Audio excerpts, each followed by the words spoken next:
Le FC Barcelone sous pression financière, les paiements différés aux anciens joueurs exacerbent les défis économiques du club. Jules Koundé suscite l'engouement des clubs anglais après une performance éblouissante contre Naples. Enzo Fernandez met fin aux rumeurs de transfert vers le FC Barcelone. Avant de commencer, si c'est la première fois que tu passes ici, je t'invite donc à t'abonner, ça prend 2 secondes et ça fait plaisir, merci beaucoup à toi.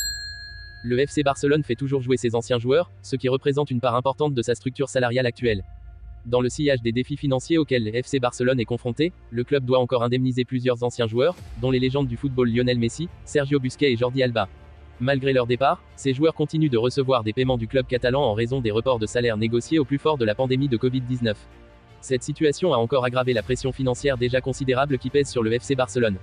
Selon l'UEFA, la masse salariale actuelle du FC Barcelone s'élève à près de 300 millions d'euros, ce qui en fait la deuxième plus élevée d'Europe, juste derrière le Paris Saint-Germain, PSG, qui affiche un montant stupéfiant de 505 millions d'euros. La majeure partie de cette charge financière est attribuée aux paiements en cours aux anciens joueurs, ce qui reflète les conséquences à long terme des décisions prises pendant la pandémie. Les finances désordonnées de Barcelone. Au plus fort de la crise de la grippe aviaire, le FC Barcelone, comme beaucoup d'autres clubs de football, a été confronté à des défis financiers sans précédent. Pour alléger la pression sur les finances du club, des négociations ont été entreprises pour différer les salaires des joueurs. Parmi ceux qui ont bénéficié de ces arrangements, citons Lionel Messi, qui est parti pour le Paris Saint-Germain, PSG, il y a 2 ans et demi, puis pour l'Inter Miami l'été dernier. Sergio Busquets et Jordi Alba, qui ont rejoint Messi en Floride, continuent également de recevoir des paiements de Barcelone. Le bourbier financier ne se limite pas aux anciennes stars, puisque le club continuerait à différer les salaires de certains joueurs actuels, comme le milieu de terrain néerlandais Frenkie de Jong, cité en exemple. L'effet cumulé de ces paiements différés a contribué à la situation financière précaire du FC Barcelone, soulevant des questions quant à la capacité du club à gérer efficacement son budget. Hier soir, la prestation exceptionnelle de Jules Koundé en tant que latéral droit contre Naples a captivé l'attention de la direction de Chelsea.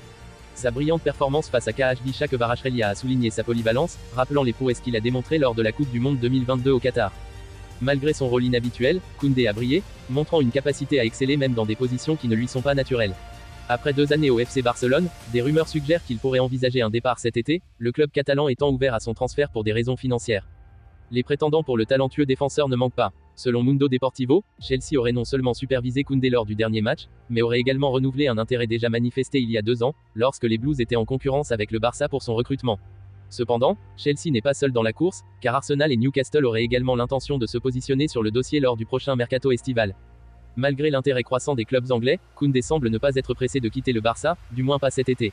Son attachement au club et son désir de contribuer continuent de transparaître, laissant planer le mystère quant à son avenir.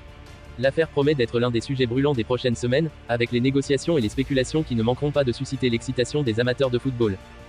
La semaine dernière, la rumeur a couru que le milieu de terrain de Chelsea Enzo Fernandez souhaitait rejoindre le FC Barcelone.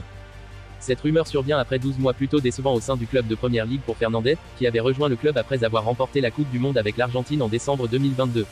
Cependant, il s'est empressé de faire taire ces spéculations. Après avoir marqué pour Chelsea lors de la victoire 3-1 contre Crystal Palace lundi soir, Fernandez a confirmé que les rumeurs du FC Barcelone n'étaient pas fondées, dans les pages de 1500. Une affaire close. Je ne veux pas quitter Chelsea. Je suis très heureux ici avec mes coéquipiers et l'équipe d'entraîneurs depuis le premier jour où je suis arrivé.